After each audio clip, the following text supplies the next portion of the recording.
So Mark Carney just confronted Donald Trump to his face, not through a press conference afterward, not through a prepared statement delivered from a separate room, not through diplomatic channels or parliamentary speeches or retaliatory policies issued from 3,000 airmorder away, face to face, in the same room on camera at the G7 Leaders Summit in Hiroshima, with every major democratic leader on earth watching from around the table and 400 million people watching live from their homes.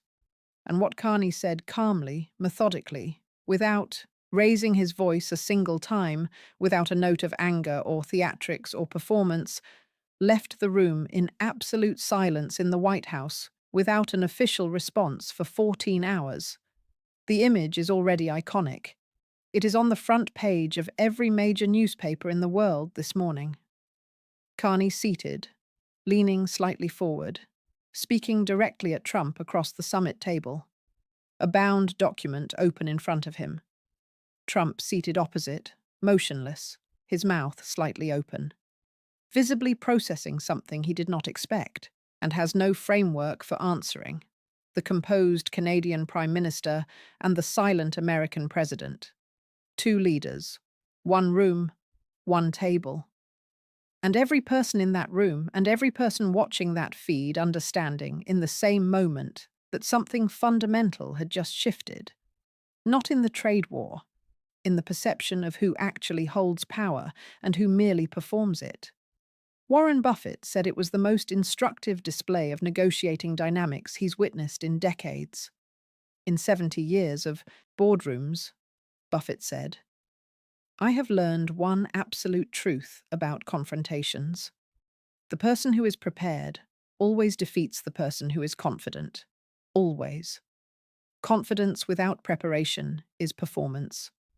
Preparation without confidence is unnecessary because the facts provide their own confidence.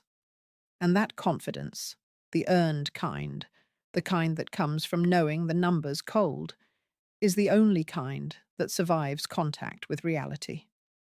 But the single line that will define this moment, the line that cut through the diplomacy and the posturing and the noise and landed in the silence of a room full of the most powerful people on earth, is what Carney said directly to Trump when Trump attempted to interrupt his presentation.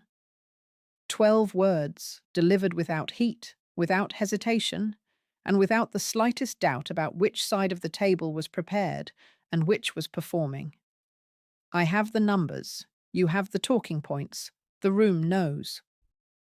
When you understand how this meeting was supposed to go, what Trump expected to happen, what Carney actually did with the 90 minutes he was given, why the White House couldn't respond for 14 hours, and what Buffett said about the principle underneath all of it, you'll understand why this isn't just a diplomatic confrontation. It's the moment the world saw in real time the difference between power and preparation, and it learned which one wins. Hit subscribe, because what happened in that room is going to be studied in diplomatic history, negotiation theory, and political science for the next 50 years. Let me take you through how this happened, because the setting matters, the context matters, and what was supposed to happen in that room matters, because it is the opposite of what actually happened. The G7 summit in Hiroshima was originally scheduled months in advance as a routine leaders' meeting focused on global economic coordination and security. But by the time the summit convened, the US-Canada crisis had consumed every other agenda item. European leaders, Asian partners, and the host nation had spent weeks pressing publicly and privately for direct engagement between Trump and Carney. The theory was institutional optimism. If they could get the two leaders in the same room surrounded by allied heads of state who could moderate the dynamic, perhaps the confrontation could be de-escalated before it caused permanent damage to the Western alliance structure. Weeks of back-channel negotiations between Washington and Ottawa preceded the summit. The White House insisted on a structured bilateral format. A controlled meeting with agreed-upon talking points, a limited time frame, and cameras present only for brief opening remarks before the room was cleared for private discussion. The Canadian side agreed to the format. They agreed to the time frame. They did not, as would become clear, agree to the script. The White House had prepared Trump with standard summit talking points, the kind of language designed to project strength while committing to nothing. The strong relationship between our two nations. Nobody respects Canada. More than I do. We want to see fair terms, and I think we're going to get there. Boilerplate. The communication strategy was clear. Project engagement, signal magnanimity, avoid specifics, and leave the room having created the appearance of dialogue without the substance of concession. The media expected diplomatic theatre, a handshake, a photo, parallel press conferences afterward, where each side would claim progress. That is what G7 bilaterals produce. That is what the format is designed to produce. Carney came with something different. Not talking points, not diplomatic language calibrated by communication staff. A dossier, a bound document later reported to be 147 pages containing a comprehensive, data-dense, forensically sourced accounting of every dimension of the trade war. Economic cost to the United States category by category. Economic cost to Canada, cost to the global economy, strategic positioning lost, alliances damaged, human toll on both sides of the border, organized not as a negotiating position, but as an evidentiary presentation, the kind of document a central bank governor presents to a board of directors when the institution is in crisis. He had spent 2 weeks preparing it personally, working with a team of economists, trade analysts, and diplomatic strategists who understood that this was not a meeting. It was an opportunity, and opportunities of this magnitude do not come twice. The room was arranged in the standard G7 bilateral format, a rectangular table, Trump and Carney seated opposite each other at the center, their respective delegations flanking them, flags behind each leader, pool cameras positioned at the far end of the room for the opening remarks. The other G7 leaders, France, Germany, the UK, Italy, Japan, the EU president, were not at the bilateral table, but were monitoring the feed from an adjacent conference room where the live camera output was displayed on screens. The press corps, over 300 journalists from every major international outlet, watched the same feed from the media center one floor below. The room was warm, the lighting was bright and flat, designed for cameras. Staff members from both delegations lined the walls behind their respective leaders. The atmosphere was tense in the way that all high-stakes diplomatic encounters are tense. The controlled formality of people who understand that small gestures carry enormous weight. Carney was already seated when Trump entered. He had placed the dossier on the table in front of him, centered, visible. The cover page facing up. He had opened it to the first page, and he waited. Trump spoke first, and in the first 90 seconds, it was exactly what the White House had prepared. He delivered his opening with the practiced ease of a man who has given 10,000 speeches and understands instinctively how to fill a room. Broad, warm, confident. It's great to be here with Prime Minister Carney. Great. A lot of people said this wouldn't happen, and here we are. We have a tremendous relationship with Canada, a tremendous country, and I think we're going to work things out. I really do. We want fairness. That's all we've ever wanted. Fair terms for the American worker, fair terms for the Canadian worker. And I think Mark and I can find that.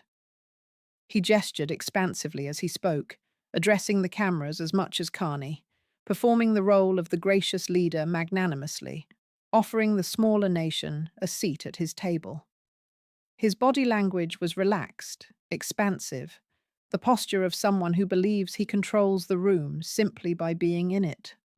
The staff along the walls nodded, The format was holding. The script was working. And then the White House press coordinator signaled the pool camera operators to prepare for exit. The opening remarks were concluding, and the cameras were supposed to leave. And then Carney responded, and within 15 seconds, every person in the room understood that the cameras would not be leaving. He did not match Trump's warmth. He did not smile. He did not offer reciprocal pleasantries, or acknowledge the tremendous relationship, or play the diplomatic game of pretending that the previous 2 years had not happened. He looked directly at Trump, not at the cameras, not at the delegations along the walls, not at some middle distance designed to project statesmanship at Trump. And he spoke in a register the room had never heard from him in a diplomatic setting. Quiet, measured, completely devoid of performance. Mr. President, I appreciate the opportunity to speak directly, and I intend to use it not for pleasantries, for facts, because the facts are what this conversation has needed for 2 years, and the facts are what I've brought. He placed his hand on the dossier. The room shifted. Staff members along the walls exchanged glances. The press coordinator froze mid-signal. The camera operator stayed, and then Carney began. He spoke for 22 minutes without interruption. 22 minutes of data presented with the clinical precision of someone who has spent a career presenting to central bank boards and finance ministry committees. The kind of rooms where performance is worthless and numbers are everything. He started with the economic cost to the United States, not rhetoric, numbers. The tariff war's net cost to American GDP. A cumulative reduction of 1.7% over 22 months, representing approximately $460 billion in lost economic output. The energy suspensions cost to American border states $14.3 billion in emergency energy procurement, grid stabilization, and economic disruption in the first 90 days alone. The defense deals cost to American contractors $480 billion and lost European procurement over 15 years, with $97 billion in immediate market capitalization losses across the defense sector. The Halifax corridor's projected cost to American East Coast ports $38 to $4 billion in annual shipping revenue diversion. The agricultural diversifications cost to American food processors and consumers $12 billion in the first 6 months. The potash tariffs cost to American farmers a 43% increase in fertilizer costs during planting season, projected yield reductions of 15 to 25%, and a $3.6 billion windfall to the Canadian industry it was supposed to punish. Each number cited, each source identified, each page of the dossier turned with the deliberateness of a man who knows that the document is doing the work, and the silence between the numbers is doing the rest. Then the cost to Canada. He did not hide it. Canadian GDP impact negative, measurable, painful. Job losses across affected sectors, real, documented, acknowledged. Communities disrupted, industries restructured, families who bore the cost of a confrontation they did not choose. He stated Canada's losses with the same precision he'd stated America's, because the honesty made the comparison irrefutable. Canada had paid a price. The question was whether the price had been worth it. And then he presented the answer. Canada's trade diversification across 23 new markets, the Arctic Sovereignty Accord signed by 23 nations, the European Defence Partnership, the Halifax Trade Corridor, the agricultural export portfolio now generating higher revenue at better margins than the American market had ever provided. Each gain listed against the losses the ledger balanced, the conclusion inescapable. Canada had emerged from the trade war structurally stronger than it entered. The United States had not. Then the cost to the world, global trade contraction, supply chain fragmentation, Allied confidence in American partnership at its lowest measured level since the end of World War II, international institutions undermined, multilateral frameworks built specifically to root around American unilateral action. IMF projections and World Bank assessments cited verbatim page numbers referenced the data trail visible to anyone who wanted to verify. And then Trump interrupted. He leaned forward, waved a hand, the instinctive gesture of a man who dominates rooms by filling them with his voice, and said, "Those numbers are look, we've heard a lot of numbers, and frankly our numbers are very different. And I think if you look at what we've done," Carney stopped speaking. He did not talk over Trump. He did not raise his voice. He did not lean forward or gesture or show any visible reaction. He set his pen down on the dossier, and he waited with the patience of a man who has all the time in the world, with the stillness of someone who understands that silence in a room full of powerful people is the most uncomfortable sound there is. Trump's sentence did not finish. It trailed off the momentum of his interjection, dissipating into the silence that Carney had created, and that Trump could not fill with anything substantive because he did not have the data to fill it with. He had talking points, and talking points are not designed for this. They are designed for press conferences and rallies and friendly interviews, environments where the speaker controls the floor. They are not designed for a room where the other person has 147 pages of sourced analysis and the composure to wait through any interruption until the silence becomes the argument. The silence held for 4 seconds. In diplomatic time, 4 seconds is an eternity. And then Carney responded, "Mr. President, I have the numbers. You have the talking points. The room knows." The silence that followed was absolute. Not the silence of people choosing not to speak. The silence of people unable to. The line was not aggressive, not personal, not theatrical. It was a factual observation about the difference between two kinds of preparation. And it landed with the force of a conclusion, because everyone in that room, including Trump, including his own delegation, understood that it was true. The numbers were in the dossier. The talking points were in the interruption, and the room did know. Carney continued. Trump did not attempt to interject again the strategic consequences. What the trade war had cost the United States and Allied trust in Arctic access, permanently foreclosed in a European defense architecture rebuilt without American participation. In agricultural markets redirected to competitors who would not give them back. In a global perception now, confirmed in real time on camera at a G7 summit, that American power had become untethered from American competence. Each point delivered not as an accusation, but as an audit finding. The tone of a man presenting a balance sheet to shareholders, not a man arguing with an adversary. The distinction was everything. Arguments can be countered. Audits can only be accepted or denied. And denial in the face of 147 pages is not a strategy, it is a confession. Then the human toll. American farmers who couldn't afford fertilizer. Canadian workers who lost jobs in the first months of the confrontation. Port communities on both sides of the border, watching their livelihoods restructure around them. Families, American and Canadian, who had done nothing except live in countries whose leaders could not find a way to stop. Carney's voice shifted here, slightly warmer, slightly slower. The cadence of someone who understood that behind every data point was a person. He named no individuals. He didn't need to. The categories were enough. Farmers, workers, families. The universality was the point. Then the path forward, specific measurable technical tariff, rollback schedules with timelines, diplomatic restoration protocols. Trade normalization frameworks, energy cooperation terms. Each one presented not as a demand, but as a technical requirement.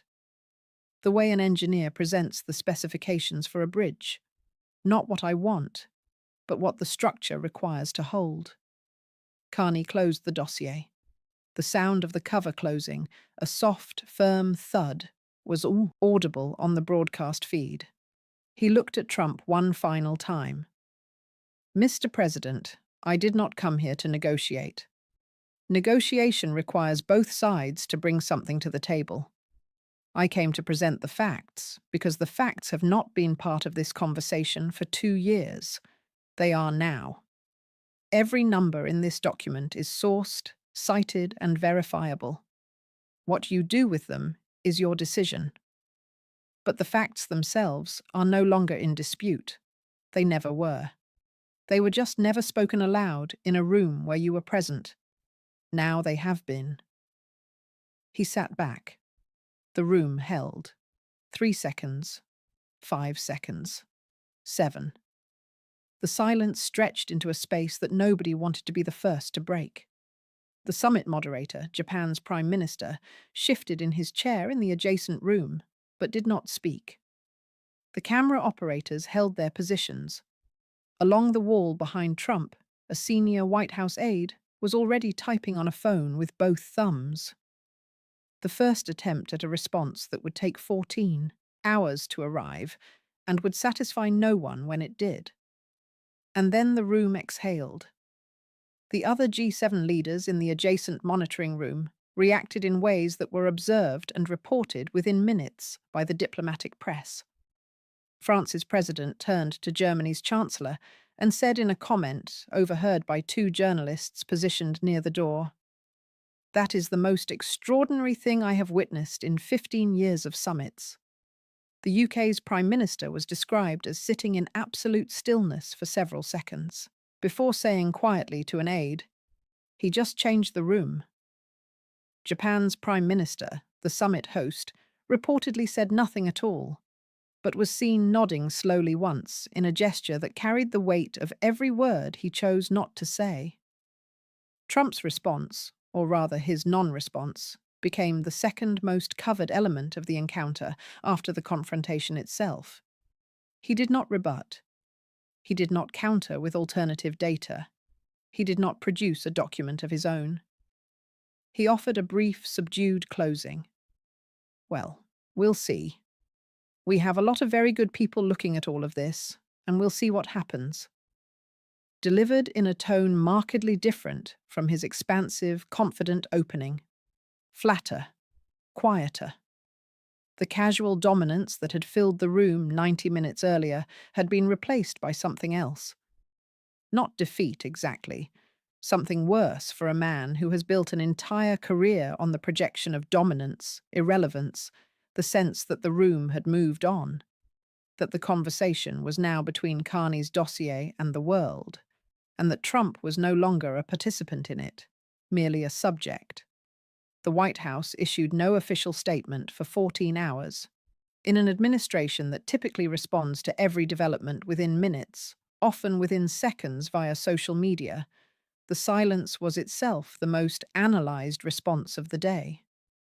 When the statement finally came, it read, "President Trump had a productive meeting with Prime Minister Carney and looks forward to continued discussions on trade and economic issues." 17 words of boilerplate that addressed nothing Carney had said, referenced none of the data presented, and acknowledged no element of what the entire world had just watched. Media analysts noted that the statement could have been written before the meeting took place, and almost certainly was. And here's why. What Carney did was more devastating than any aggressive confrontation could have been, and why it will be studied for decades. Trump's interpersonal dominance operates on a specific dynamic refined over a lifetime of high-stakes encounters. He escalates. The other person either escalates in return, which becomes a confrontation Trump wins through sheer force of personality and willingness to go further, or backs down, which Trump claims as submission. Those are the 2 available responses in Trump's framework: escalate or submit, fight or fold, and Trump is prepared for both. Carney offered neither. He didn't escalate. He didn't back down. He opened. A document and started presenting numbers. And there is no dominance-based response to a spreadsheet. You cannot intimidate data. You cannot out-charisma a balance sheet. You cannot fill the silence after a source statistic with personality and have it mean anything. Carney removed the interpersonal dynamic entirely by treating the encounter not as a confrontation, but as an audit. An audit doesn't require the other person to agree. It doesn't require them to engage. It only requires them to listen. And when the auditor has 147 pages and the subject has talking points, the room reaches its own conclusion. Warren Buffett watched the exchange, and his analysis cut to the principle beneath the moment. There are two things people bring to confrontations. Buffett said, confidence and preparation. They are not the same thing. Confidence is a feeling. Preparation is a fact. Confidence says, I will prevail because I always prevail. Preparation says, I will prevail because I have done the work. Confidence without preparation works in rooms where nobody challenges you. It works on stages. It works on television. It does not work in a room where someone across the table has done the work you haven't. Because when the prepared person starts speaking, when they open the binder, when they cite the number, when they turn the page, confidence has nothing to respond with. It can interrupt, it can dismiss, it can wave a hand and say the numbers are wrong, but it cannot produce its own numbers because it didn't bring any. He applied it with the patience of a man who has watched this same dynamic play out in corporate boardrooms for 7 decades. Trump walked into that room confident. He's always confident. Confidence is his primary instrument, the tool he reaches for first and the tool he trusts most. And it has worked for him in press conferences, in rallies, in negotiations where the other party was less prepared or more easily overwhelmed. But confidence has a fatal limitation. It only works in rooms where nobody has done more homework than you. The moment someone across the table has done more homework, has better data, has deeper analysis, has spent more hours preparing for this specific encounter than you have, confidence becomes a liability. Because confidence without substance looks like exactly what it is: performance. And Carney didn't play the role that performance required. He didn't argue, which would have given Trump a fight to win. He didn't defer, which would have given Trump a submission to claim. He opened a document and presented an audit. And audits don't care about confidence. Audits care about accuracy. And the audit was accurate. The room knew it in the first 5 minutes. Trump knew it when his interruption trailed off into silence. And the world knew it when the White House couldn't respond for 14 hours. On the broader principle, I've watched this dynamic in boardrooms my entire career. The CEO who walks in with confidence in a firm handshake. The activist investor who walks in with a binder full of analysis. Every time, every single time, the binder wins. Not because the activist is smarter, not because the activist is more powerful, because the binder is right. And being right in any room, in any confrontation, in any negotiation between human beings is the only advantage that compounds instead of depleting. Confidence depletes. Every minute you speak without data, the room's belief in you decreases. Preparation compounds. Every number you cite, every source you reference, every page you turn, the room's confidence in you increases. Trump was depleting. Carney was compounding.